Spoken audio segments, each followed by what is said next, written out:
Aluva അതുലിനെ വെട്ടിക്കൊന്നു.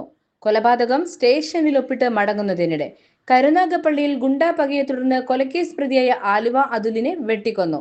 Gym Santhosh വധക്കേസിൽ ജാമ്യത്തിലിറങ്ങിയ അതുൽ സ്റ്റേഷനിൽ ഒപ്പിട്ട് മടങ്ങുന്നതിനിടെയാണ് ആക്രമണമുണ്ടായത്.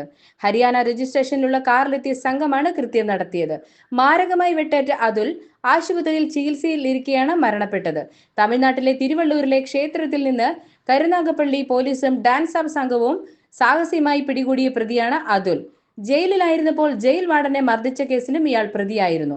ജാമ്യത്തിലിറങ്ങിയ ഇയാൾക്ക് നേരെ ആക്രമണം ഉണ്ടാകാൻ സാധ്യതയുണ്ടെന്ന് രഹസ്യാന്വേഷണ വിഭാഗത്തിന് നേരത്തെ സൂചനയുണ്ടായിരുന്നു. എന്നാൽ സ്റ്റേഷനിൽ നിന്ന് ഒപ്പിട്ട് മടങ്ങുന്നതിനിടെ അതുൽ സഞ്ചരിക്കുന്ന വാഹനം വളഞ്ഞ് ഇയാളെ വെട്ടുകയായിരുന്നു.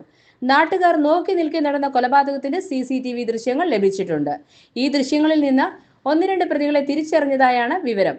ഹരിയാന രജിസ്ട്രേഷൻ വാഹനത്തെ കേന്ദ്രീകരിച്ചും അന്വേഷണം പുരോഗമിക്കുകയാണ്.